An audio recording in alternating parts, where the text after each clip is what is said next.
ever walked into a room and felt something dark shift, yet no one said a word? The conversation didn't change.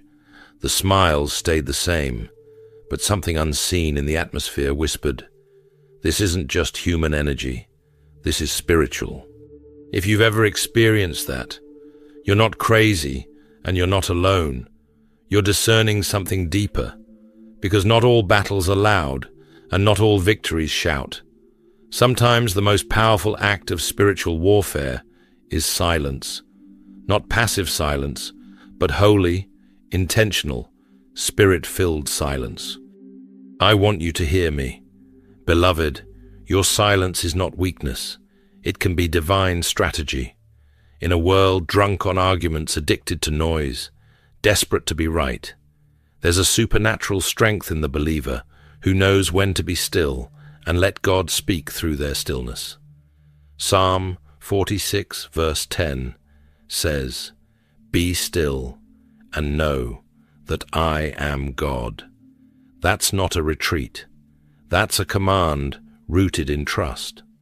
And when you obey it, demons tremble. Some of you have been fighting with your words, defending your peace, trying to explain yourself to people who are spiritually deaf. But here's what I've learned. Demons don't flee because you shouted. They flee because your spirit is aligned with heaven. They flee when your silence carries the authority of a consecrated life. Proverbs 17, verse 27, reminds us that the one who has knowledge uses words with restraint. So stay with me, friend, because in this message, I'm going to show you how silence sanctified, surrendered. Silence can expose darkness, disarm manipulation, and preserve your atmosphere without saying a single word. We're about to unlock a spiritual weapon that many overlook. And by the end, you'll know how to use it with boldness, grace, and heavenly authority. Let's walk this road together. One atmosphere is authority. Shift the room by carrying the presence. Let me take you into a truth that will change how you walk into any room, face any battle, and engage with people who unknowingly carry demonic spirits. Atmosphere is authority. You don't have to raise your voice, argue your position, or even call out the enemy by name. When you carry the presence of God, the atmosphere shifts before you say a single word. Moses didn't need a pulpit to preach. Exodus 34, verse 29 to 30, tells us that when he came down from Mount Sinai, his face shone with the glory of God, and the people were afraid to come near him. That's not superstition. That's supernatural evidence of what happens when a human being spends time in the holy presence of the Almighty. He didn't announce his authority. The presence of God did that for him. And I believe with all my heart that what was true for Moses can still be true for us. You see, friend, we've gotten so used to fighting with our mouths that we've forgotten how powerful it is to fight with our presence. When you walk in alignment with God, His Spirit goes ahead of you. Just like in Acts 5, verse 15 to 16, where Peter's very shadow brought healing. Not because the shadow had power, but because the man casting it carried the glory. I want you to think about that. What if your silence is actually the space God needs to show off His power? What if your calmness isn't cowardice, but confidence in who walks with you? Ask yourself this: do I carry God's presence, or do I just carry Christian language? Because demons aren't moved by your Christian bumper stickers, or how many verses you can quote. They flee when they encounter the manifest presence of God. And that presence is cultivated in the secret place, not in the spotlight, but in the quiet room, where you and God meet face to face. Psalm 16, verse 11 says, "In your presence is fullness of joy." That means when you carry God's presence, you also carry joy. And joy is a weapon. It's hard for heaviness to linger in a place where true joy resides. Let me testify for a moment. I've walked into rooms where I knew spiritual warfare was brewing, places where gossip was thick in the air, where envy hissed behind false smiles, where manipulation wore a friendly face. And I've seen the atmosphere change, not because I argued or proved a point, but because I came in, prayed up, consecrated, surrendered, covered in worship. And what I carried was greater than what was coming against me. That's what I want for you. I want you to carry such a radiant peace, such a holy confidence, such a tangible weight of God's glory, that demons in people grow uncomfortable just being near you, not because you condemn them, but because light always exposes darkness. So the next time you feel spiritual tension rising in a conversation, in a family gathering, or even at your workplace, don't always respond with words. Respond with presence. Cultivate the kind of intimacy with God that radiates without you needing to announce it. Because when His glory rests on you, it speaks louder than anything you could ever say. Keep walking in that power. 2. Holy discernment. Identifying the Spirit without engaging the person. Sometimes, even when you carry God's glory, the enemy will still try to provoke you into responding with carnal reactions. And this is where holy discernment becomes your silent shield. This is the point where spiritual maturity separates the reactive from the righteous. You see, demons in people often don't show up with horns and red eyes. They show up in conversations that leave you drained in sarcasm, that cuts deeper than it should in manipulation, that hides behind kindness. They come through familiar faces, friends, family, even spiritual leaders. That's why 1 John 4 verse 1 reminds us, "Beloved, do not believe every spirit, but test the spirits to see whether they are from God." We are not called to react to every voice. We are called to test the spirit behind it. Jesus gives us the perfect example of this in Matthew 16 verse 23. Peter, one of His closest disciples, tries to pull Him away from the cross by suggesting a more comfortable path. And what does Jesus say? "Get behind me, Satan." He wasn't rejecting Peter. He was speaking directly to the spirit that tried to derail the mission. He discerned the spirit without wounding the person. That's wisdom. That's spiritual vision. That's holy silence used with authority. So, here's the question. We need to ask ourselves, am I emotionally triggered or spiritually trained? Because when you're emotionally triggered, you speak from offense. But when you're spiritually trained, you stay seated in heavenly places. You see the battle without letting it drag you into the mud. Hebrews 5 verse 14 tells us that spiritual maturity comes from having our senses trained to discern both good and evil. That's not automatic. That takes prayer, that takes stillness, that takes time in the Word, and it takes the humility to admit that not every battle deserves your reaction, because not every battle is with the person in front of you. Sometimes it's with the unseen influence behind them. Beloved, I need you to catch this. Reacting in the flesh only fuels the fire the enemy wants to burn in your life. But when you remain calm, rooted, anchored in the Spirit, the enemy has nothing to grip. You don't engage in emotional warfare. You win in the Spirit. That is power. That is authority. That is how we silence demons without saying a word. I want to encourage you to pause the next time someone's words sting or their behavior pushes your buttons. Take a breath and ask Holy Spirit, what am I really dealing with here? Because often it's not about you. It's about what you carry. The enemy recognizes the anointing and he wants to provoke it out of you. twisted into pride or anger or resentment. But he only succeeds if you speak from the soul, instead of standing in the spirit. You don't have to fight people. You're called to love people and resist the devil. And sometimes the most loving thing you can do is stay silent. Pray in the spirit and let God expose what needs to be dealt with. He will trust that. Stand firm and let your silence thunder in the spirit realm. 3. Winning the war with meekness, power under control. And now we step into a realm of warfare that many overlook, the quiet battleground of meekness. After discerning the spirit behind the voice, after refusing to engage in carnal retaliation, there's one more layer. The enemy dreads the soul that carries power under control. Meekness isn't weakness. No, beloved, meekness is warfare refined. It is strength mastered by the Spirit. It is boldness clothed in humility.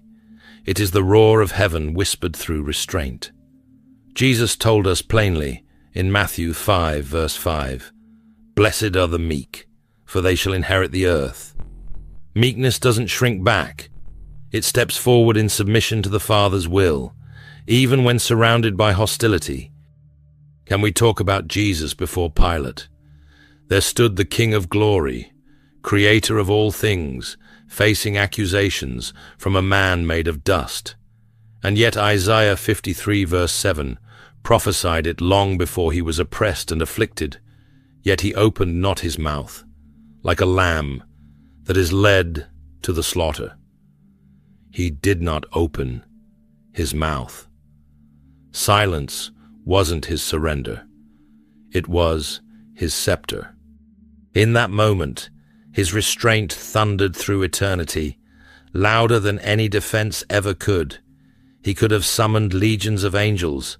He could have spoken, and the earth would have split open.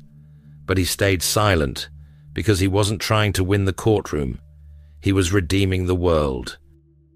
That, my friend, is what demons cannot handle. A believer who is provoked, but not reactive, pressed, but not panicked, insulted, but still standing in love. That kind of silence unsettles every unclean spirit in the room, because it mirrors Christ. It exposes every false power. It dethrones pride, and it invites heaven to fight on your behalf. Paul echoes this in 2 Timothy 2, verse 24 to 26, when he says, "The Lord's servant must not be quarrelsome, but must be kind to everyone, able to teach, not resentful opponents, must be gently instructed." Why? Because meekness isn't passive. It's precise. It's intentional. It is the refusal to let the enemy dictate the terms of your response. You are not here to match the temperature of the room. You're here to set it. And sometimes the way you shift that atmosphere is by being so still, so unmoved, that every demon present realizes their manipulation has no hold on you. So here's the reflection I want you to sit with. Is my silence fueled by fear or sanctified restraint? Because if I'm silent out of fear, I've already surrendered the battle. But when my silence is rooted in the Spirit, it becomes a sword, sharper than any word I could speak. It's a declaration that says, I don't have to prove myself. My God fights for me. Let me encourage you today. If you've been mocked, misjudged, falsely accused, or mistreated, don't rush to explain yourself. Don't let bitterness write your script. Instead, walk in the footsteps of Jesus. Let your life answer for you. Let your fruit speak. Let your meekness become the thunder that shakes the stronghold. 4. Peace that paralyzes darkness. This isn't the kind of peace the world offers. No, this is not the peace that comes when everything is calm. It's the peace that creates calm in the middle of the chaos. Jesus spoke it so clearly in John 14, verse 27. Peace I leave with you. My peace I give you. I do not give to you as the world gives. Do not let your hearts be troubled, and do not be afraid. His peace isn't circumstantial, it's covenantal. It's not the absence of conflict, it's the presence of Christ. There's a story that still stirs me every time I read it. Jesus sleeping in the boat during the storm, while the disciples are panicking, crying out, questioning their survival. Jesus is asleep, not indifferent, not unaware, but at rest. Why? Because peace wasn't just something he gave. Peace was who he was. And when he finally stood up and spoke, the storm didn't just recognize his voice. It bowed to his inner atmosphere. Friend, demons don't fear noise. They fear peace, because peace proves you've stepped out of your flesh and into the presence of God. The enemy thrives in environments of anxiety, offense, reaction, and fear. But when you carry peace, real abiding spirit-born peace, it disarms him, it confuses him, it shuts his operation down. Colossians 3 verse 15 says, "Let the peace of Christ rule in your hearts." That word rule means to govern, to decide the direction of your response. So when someone speaks against you, peace tells you, stay quiet. When demons try to trigger you through someone else, peace tells you, you don't need to prove anything. When the atmosphere gets heavy, peace tells you, I'm still here. And Proverbs 15 verse 1 reminds us, a soft answer turns away wrath, but a harsh word stirs up anger. You see, it's not just what you say, but the spirit in which you say it. Sometimes the most powerful response is a soft one. Sometimes the greatest warfare is staying emotionally unshaken when the enemy expects you to fall apart. Let me ask you, do you leak peace or panic when pressure rises? Because the truth is, pressure doesn't shape your spirit, it reveals it. When life squeezes you, what comes out is what's been ruling within. And if peace has been planted in you by the Holy Spirit, then even in the middle of relational storms, workplace drama, family dysfunction, or demonic tension, you won't just survive, you'll silence the storm. Allow me to strengthen your heart. Right now, you don't have to match the intensity of darkness with more noise. You don't need to yell at demons, scream at situations, or defend yourself at every turn. You just need to carry the peace of Christ. Because when that peace walks into a room, demons scatter. When that peace rules your heart, no attack can penetrate. And when that peace rests on your life, you don't just silence the chaos. You become the calm in the storm. So today, invite that peace to rule. Let it saturate your thoughts, guard your emotions, and lead your actions. Hell cannot handle a believer at rest in God. The enemy may rage, but child of God, you can sleep in the storm, because the one who commands the winds is in your boat. 5. Live so, holy demons, see you as a threat. Friend, let's not mistake gentleness for weakness. There's a fire that burns in the heart of every believer who walks closely with God, a holy fire that doesn't shout, but shakes the gates of hell simply by existing. And that, my friend, is what we need in this hour. A life so holy, so surrendered, so submitted to God, that demons see you coming and tremble, not because of your volume, but because of your vessel. James 4 verse 7 gives us the blueprint. Submit yourselves therefore to God. Resist the devil, and he will flee from you. The first half is often ignored, but it's the foundation of everything. It doesn't say, yell at the devil. It says, submit to God. Because when you're fully surrendered, fully aligned with the will and word of God, your very existence becomes resistance. Holiness becomes your warfare. You see, in Acts 19 verse 15, there's a chilling and powerful moment. Demons say to some who tried to cast them out, "Jesus, I know," and "Paul, I know, but who are you?" That verse should shake us. Hell had Paul's name on its radar, not because he had a platform, but because he had a lifestyle. He didn't announce his holiness. He didn't beg for recognition.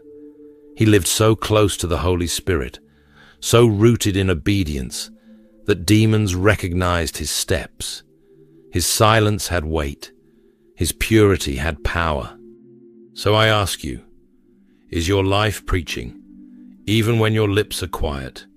Is your walk so pure, so set apart, so deeply soaked in obedience, that demons don't just hear what you say, they see how you live and back off?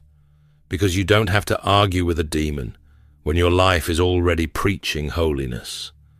You don't have to debate with darkness when your walk is so bright it exposes every hidden agenda without a single word.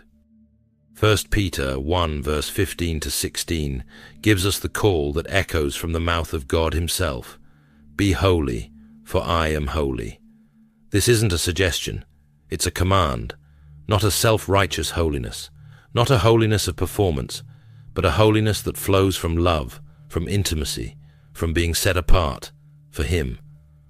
That kind of holiness makes you untouchable. That kind of holiness is spiritual voltage that demons can't stand to be near. And I say this in the boldness of the Holy Spirit. It's time to stop blending in. It's time to stop tiptoeing around compromise. It's time to live holy. You may not be perfect, but you are called to be set apart. You may not be loud, but you are meant to be dangerous to hell. And you may not always be seen by the world.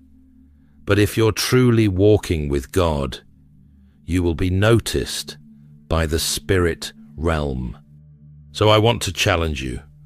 Live so holy that your silence becomes thunder in the spirit. Live so surrendered that when you enter a room, darkness becomes uncomfortable. Let your worship be loud in heaven and your life be convicting on earth. Let your feet carry the weight of God's presence wherever you go. Holiness is not just a calling, it's a weapon. And I declare over you right now, you are stepping into a season where your silence will carry the roar of heaven. 6. Let God fight through you without you fighting. After we've embraced holiness that makes hell nervous, the next step is the quiet courage to not fight back, to trust so completely in God's justice that you stop swinging and start surrendering. And let me tell you, this is one of the hardest but most powerful truths you'll ever walk in. God does his best work when I stop trying to do his job. See, spiritual maturity isn't just measured by how hard you fight.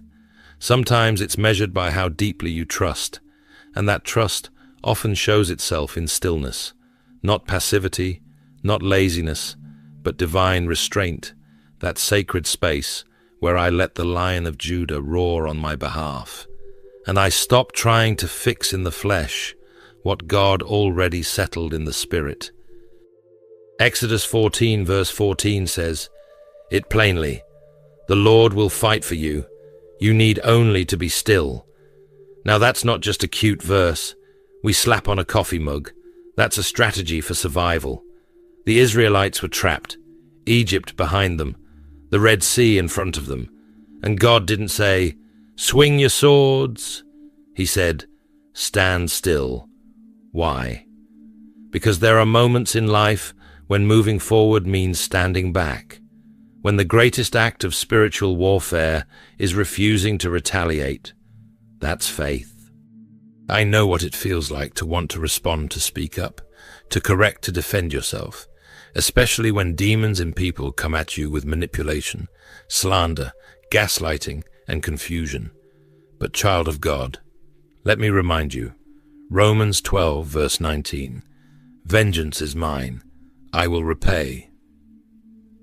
says the Lord. He doesn't need your help to be holy. He doesn't need your hands to bring down what he can dismantle with a breath. Think of King Jehoshaphat in 2 Chronicles 20, verse 17. The enemies of Judah were closing in, but the Lord said, "You will not have to fight this battle. Take up your positions, stand firm, and see the deliverance the Lord will give you." So, what did they do? They praised.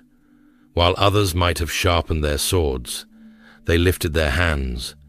And God didn't just defeat the enemy, he confused them until they destroyed each other. Now that's power. That's God fighting through you, without you lifting a finger. Here's something to think about. Are you trying to fight battles that God has already claimed as his own?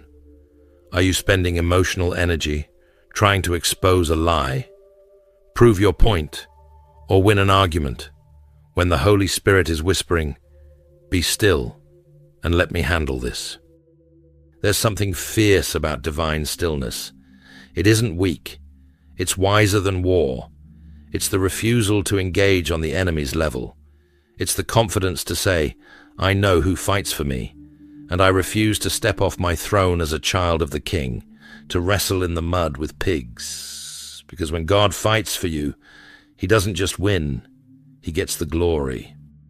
You don't need to clap back. You don't need to defend your name. You don't need to chase down gossip or beg for justice. Heaven has already heard.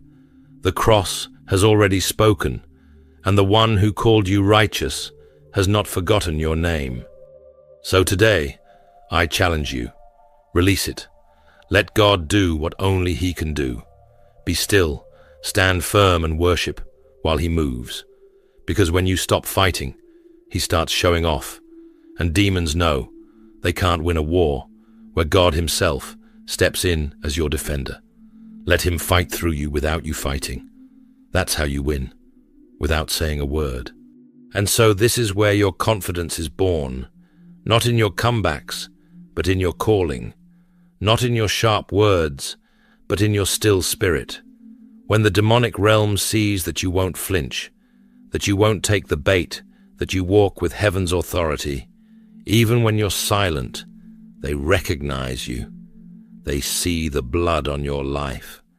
They smell the fire of the Holy Spirit, and they retreat. So, beloved, I say to you, now don't match their energy. Match God's silence. Let your quiet carry weight.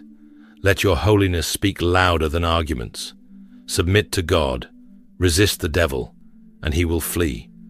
Because when your life becomes a throne room, demons don't wait for your words. They flee from your atmosphere. That's power. That's kingdom authority. Walk in it. Before we close, I want to invite you, yes you, my dear brother, my beloved sister, to pause everything for a moment. Still your heart, quiet your surroundings, and join me in a holy moment of prayer. This isn't just a closing ritual. It's a divine invitation to surrender your battles to the one who never loses. Let's go before the throne of grace together and invite the power of God to silence every demon without saying a single word. Let us pray. Heavenly Father, I come to you with open hands and a heart that longs to be filled with your presence, not with noise, not with striving, but with stillness, a stillness that speaks louder than the chaos around me, a stillness that terrifies darkness because it is rooted in unshakable trust in you. Lord, I confess that there have been times I wanted to fight with my own strength, times I wanted to defend myself, to argue, to retaliate, but I lay all of that down at your feet, because I know now it is not my noise that wins battles. It is your Spirit working through my surrender. Teach me to trust your timing. Teach me to stand in silence when you are speaking louder, through my stillness, than my voice ever could. Father, let my atmosphere carry your holiness. Let my presence radiate your peace. When I walk into a room, May the Spirit in me overwhelm the Spirit in others, not because I raise my voice, but because I've bowed my heart. Make me so filled with your presence that I don't need to prove anything. Make my silence a sanctuary where you do the talking. God, when I feel provoked, remind me that I'm not called to react. I'm called to reflect your character. When I feel the fire of conflict rise around me, be the cooling wind in my soul. When I feel surrounded by demons in people, by envy, by manipulation, by pride, remind me that I'm not alone. I'm covered, I'm chosen. I'm carried by a God who fights for me. Breathe on me, Holy Spirit. Fill me so completely that every unclean spirit near me is unsettled by the peace I carry. Let me walk like Jesus, calm in the storm, quiet before the accusers, fierce in holiness, yet gentle in heart. Teach me how to win without words, how to shine without shouting, how to stand firm without raising a finger. Make my life a living rebuke to the forces of hell, not because I shout them down, but because your glory rests on me, and where your presence is, darkness must flee. Let me be your vessel. Let me be your temple. Let me be your voice, even in silence. In Jesus' mighty, matchless name I pray. Amen. If this message has spoken to your spirit and helped you see the power of God's peace and presence in a new way, I warmly invite you to like this video, subscribe to the channel, and share it with someone who may be silently battling spiritual opposition. Thank you for being part of this growing community of faith. May God continue to strengthen your walk. Silence every demonic voice around you and fill your life with His victorious peace.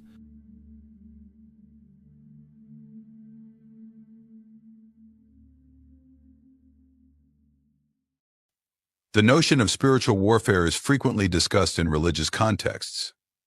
Many have a superficial idea of its meaning but lack a full understanding. This can lead to a lack of recognition of the numerous spiritual battles faced throughout life. The malicious intent is clear: to block the human path to knowledge and faith in God. Regardless of whether they are believers or not, the enemy's tactics are designed for one end: to deprive souls of experiencing God's divine love. C.S. Lewis observed in Mere Christianity that evil is a lack, not a thing, reminding us that spiritual conflict is the absence of good, a condition we can overcome with God's help. It is essential to convey the message that spiritual warfare is not a cause for fear, for the victory is already assured by the Creator. In spiritual combat, our strength does not come from ourselves, but from the permission we give God to fight for us. And it is in this act of surrender that we find true victory. Spiritual warfare touches every facet of our being, inescapable in its presence. While some may be unaware of their participation in this war, others deeply feel its impacts, becoming prey to feelings like discouragement, depression, oppression, and failure. There are those who see their closest relationships, whether marital or familial, shaken by disputes ranging from divorce to abuse, marking them with the lasting wounds of these spiritual confrontations. Allow me to shed light on some tactics of the adversary. In spiritual warfare, the opponent has four main goals when challenging the faithful: to shake, divert, instigate dissatisfaction, and provoke disunity. I will detail each one of them. Initially, the adversary tries to shake your faith, eroding your security in the divinity. Subsequently, he tries to divert you from your divine purpose, seducing you with earthly delights and various temptations. He also strives to instigate dissatisfaction with your material existence. And finally, the adversary aspires to provoke disunity between you and your brothers in faith, intending to fragment the harmony of the gospel. So how can you triumph in this combat? C.S. Lewis, in the Screw Tape Letters, highlights that there are two equal and opposite errors into which our race can fall about the devils.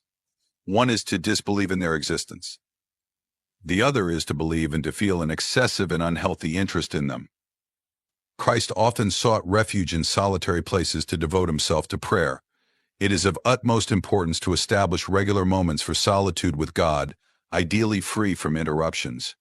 Christ endeavored to concentrate entirely on the Father and share moments with him. If Christ himself, being divine, felt the need to isolate himself from the tumult and company to be with God, how much more should his disciples follow his example? Prayer is a formidable tool in spiritual combat. By praying, we entrust our conflicts to God, requesting his action on our behalf. As described in 2 Corinthians 10:3-6, although we inhabit earthly bodies, our battle is not limited to the physical plane. The tools employed in spiritual warfare are not tangible but potent through God to demolish strongholds, annul reasoning, and overthrow any pride that challenges the knowledge of God. It is our duty to subjugate every thought to the obedience of Christ, ready to reprimand any rebellion. When we submit, as indicated by the verse, we take every thought captive to the obedience of Christ. C.S. Lewis, in Letters to Malcolm chiefly on prayer, emphasizes prayer doesn't change God, it changes you. This implies that all thoughts must be aligned with Christ's sovereignty. For the devout, the mind is the true battlefield of spiritual warfare. It is imperative to maintain constant vigilance over our thoughts. It is vital not to give room for evil. To find a dwelling in your existence, do not allow even the smallest breach. Seal all entrances and block any potential access of the evil one. This means rejecting any harmful element in your life, thus avoiding giving an advantage to the deceiver. I encourage you to keep your spiritual alertness always active, be attentive to the divine voice, and follow the guidance of the Holy Spirit. Always be on guard and filled with the Holy Spirit to identify any attempt of the enemy to invade your life. The expanded interpretation of 1 Thessalonians 5:6 exhorts us not to fall into the spiritual apathy common to the world, but to stay alert, vigilant, and prudent. As children of God, we must cultivate temperance, self-control, serenity, and prudence. We are aware of the presence of an adversary, a usurper who aims to steal, kill, and destroy. However, we place our faith in God, our refuge and fortress, always willing to assist us in adverse times. Psalms 46:1 and 121. 1-2 corroborate this truth, assuring that our help comes from the Lord, the maker of heaven and earth. Thus, the scriptures provide us with abundant reasons not to fear the usurper. Even if his sole intention is to devastate by calling on the name of Jesus, we find security, for with God by our side, he will guard us with faithfulness. He will defend us from all adversities and keep our spirit intact wherever we are. God remains faithful regardless of the promises made to us. I believe it is vital to always be ready for the advent of this forewarned evildoer. This is why the Holy Scriptures constantly urge us to maintain sobriety, vigilance, and attention. What should we do then when we are warned of the imminence of an evildoer, when we are aware of a nefarious purpose to invade our home, to steal, kill, and destroy? We must therefore tidy up our home. As children of the Most High, we must stay alert, for the antagonist has his clear objectives. He desires to steal our happiness, our faithfulness to the Lord. He longs to divert our focus to the earthly, distancing us from communion with God. If he manages to capture our attention, even our affection will be compromised. C.S. Lewis, in Mere Christianity, reminds us that you can't look forward with hope while looking back with guilt. Therefore, it is vital to conduct a self-examination while we still can. We must prepare for the arrival of this thief by taking inventory of our lives, assessing the risks. What is occupying our time? Who is occupying our time? We must seek the Lord while he can be found, call upon him while he is near. With God by our side, we already have victory assured. We must not give the enemy even an inch of space or opportunity. Instead, we must hide in Christ, arm ourselves with the Word of God, cover ourselves with the blood of Jesus Christ, and dwell under his protection. We must equip ourselves with the whole armor of God and be ready to fight. Faith is having firm confidence in God, trusting that he is our refuge and fortress, a pillar of strength when we feel weak. It is believing that he will honor and fulfill his word in our time of need. Having faith is trusting in the Almighty God. Believe that he will see you through in all circumstances. Faith is strengthened and purified in the challenges of life. Do not be intimidated. And do not imagine that you need to have colossal faith like Noah's Ark.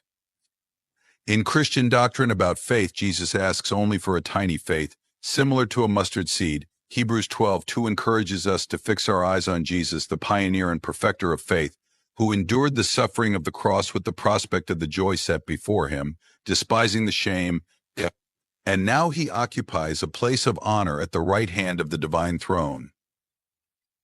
If you doubt the sufficiency of your faith, remember two essential principles. The requirement is only a faith the size of a mustard seed, and to keep your eyes on Jesus, the foundation and apex of Christian faith. It is common among the faithful to emphasize scriptures that speak of protection, hope, and compassion. However, one should not neglect texts like James 2:19, which warns us that mere belief is not enough, for even demons believe and tremble. The spiritual realm is as concrete as the screen you observe.